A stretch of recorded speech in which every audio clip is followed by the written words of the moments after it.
I made a video a while back detailing the worst Paradox Pokemon to be ever released, and it's only justice now I only talk about the 5 best Paradox Pokemon to be released in Scarlet and Violet, starting off with the most obvious in Flutter Mane. Flutter Mane is one of the most disgusting offensive Pokemon to be ever designed to date, in my personal opinion. It didn't take long for Smogon Singles to recognize its dominance either within OU for it to be quickly shunned into the Ubers tier. Everything you look for in an offensive Pokemon, from setting up to stab coverage moves, a good typing, and lastly a good stat distribution, makes it an astronomical threat to face off against. 135 special attack and speed is already enough to make it a legit contender. Its speed tier is on the same profile as notable threats in Ubers such as Haydunn or Miraidon, which is what makes it so potent to begin with, because its part fairy type allows it to always keep a major dragon type Pokemon alert at all times. Because it's also so much more faster than the majority of the tier, it's common as well to keep outputting even more intense damage with the Life Orb or Choice Specs item, making like Shadow Ball or Moonblast even more powerful. Being a past Paradox Pokemon as well,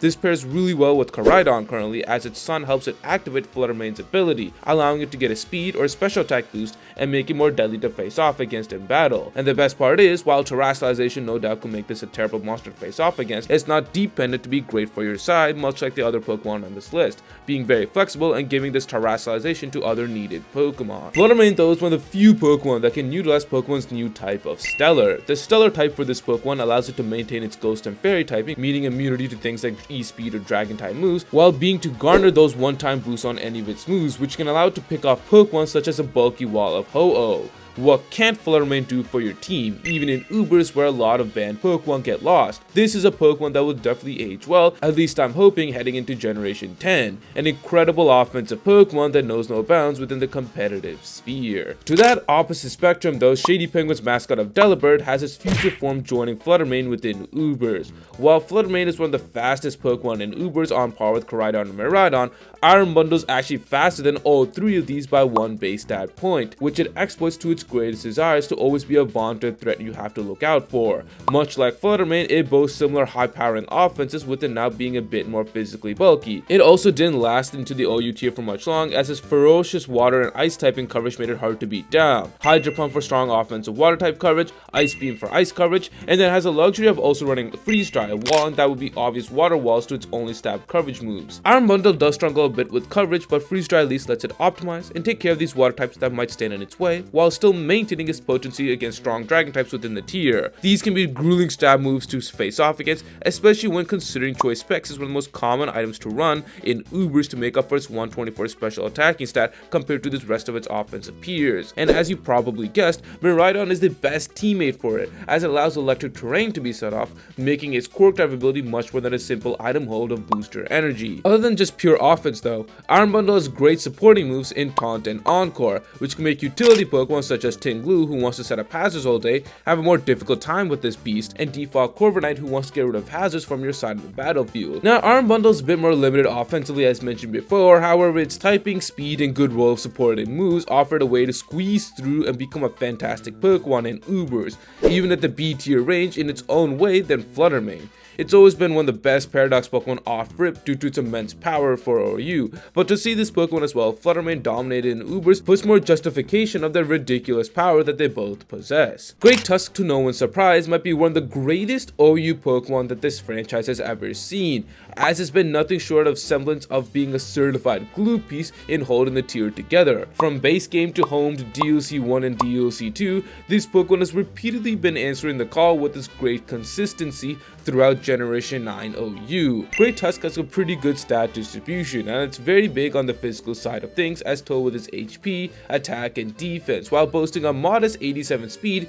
which for a tank-like creature is pretty good. More importantly, Tusk has some of the best move pool options you could ever ask for, which is what makes it so versatile and a threat to many Pokemon to begin with. It has great utility moves such as Knock Off, Rapid Spin, Stealth Rocks, etc. to play a more defensive role if it wants to, and it has great offense moves in EQ, Ice Spinner, Close Combat, Temper Flare, etc. if it wants to impose its offensive pressure. Tusk, even on top of this, has Bulk Up, which for this Pokemon is great as it boasts already incredible offense and defense. Whether it's defensive or offensive Tusk, it has a multitude of coverage moves to play its role to excellency. even being more defensive, its raw power still does an incredible number, and many Tusks as well will take this opportunity to punish players with bulk up the longer this defensive beast stays on the battlefield. The biggest thing with Tusk as well though, it's one of the few effective Pokemon that can get rid of hazards in the hazard filled metagame, which has always kept it having a strong role within the tier. There's not many rapid spin users, and defog is quite non-existent with the role of Goldenga roaming around, so having any way of hazard's ability for a team is always a welcoming sight. The best part of being a Paradox Pokemon, especially from the past forms, is the ability of Protosynthesis, as the prominence of Sun stays in OU, unlike Electric Terrain, as they have a viable user in Torkoal, meaning it fits very well on Sun teams and doesn't have to hold booster energy if it doesn't want to activate its ability, making it more flexible with it holding other items such as leftovers or boots, which impacts its longevity on the battlefield. Ground and Fighting as well is a pretty good overall typing defensively and offensively. It has great resistance to Dark, Electric, etc.,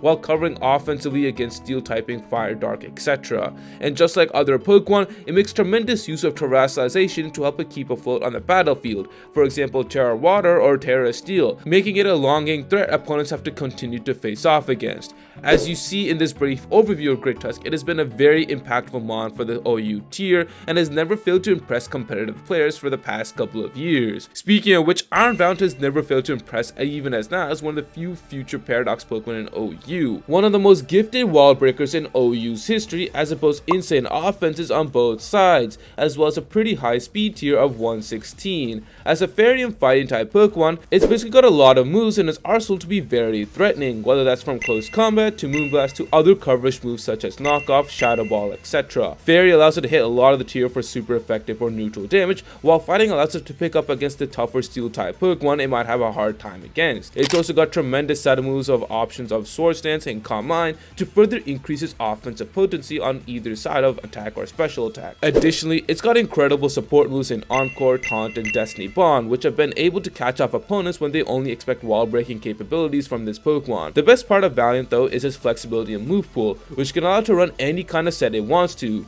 Pure special attack, pure physical attack, even running mixed is a great option as well, since it's not known to be a defensive maestro on that end of things, so it doesn't mind sacrificing a bit of that either. This Pokemon fits very well in the hyper offensive teams as a hyper wall breaker itself, so being on these face teams allows it to use its greatest strength. And with hazards being very prominent within the metagame, this further has only allowed Valiant to be a better wall breaker, as it can punish those hurt by constant hazards very effectively. And with terrestrialization, like the rest of the Pokemon mentioned beforehand, it makes it a nightmare to perhaps take down, as it keeps on snowballing insane amount of damage. I will say though, arguably the worst thing for this Pokemon is not having a great physical fairy type coverage move to fully go bananas on the physical side of things.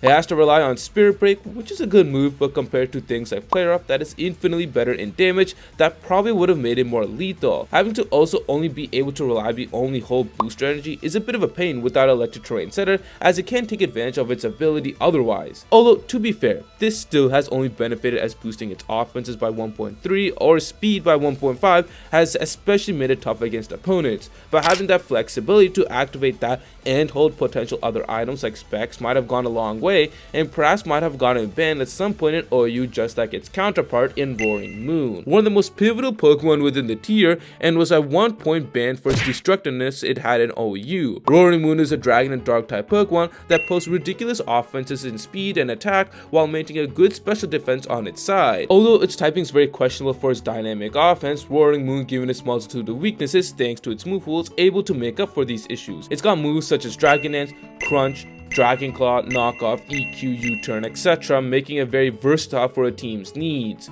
And just like with other Paradox Pokemon on this list, with some being around in OU, Roaring Moon was able to take advantage and run Choice Band Protosynthesis, since its 119 speed is faster than Iron Valiant's 116, so increasing its power and speed at the same time underneath this condition doesn't sound like a bad idea. Thanks to terrestrialization as well, Roaring Moon can terrestrialize into things like Steel to prolong its life on the battlefield, or even go Terra Flying with the item booster energy to get quick offensive damage with the powerful move of acrobatics. This combination alongside Dragon Dance actually proved to be immensely powerful during its time in DLC 1, which constituted a ban back then. Although now it has been unbanned, it has still been nothing short of sensational within the OU tier, especially ever since it got the move knockoff in DLC 1. Its dark type coverage became even more potent for teams to face off against. Having a more defined move that serves as a great utility really puts it up there, and there's nothing this Pokemon couldn't do on that offensive end. Works well with Sun teams, can run booster energy if needed be, perhaps boots at times to avoid hazards, etc. Just being a super versatile to your team's desires. Even when not hitting threats across the tiers such as Tusk,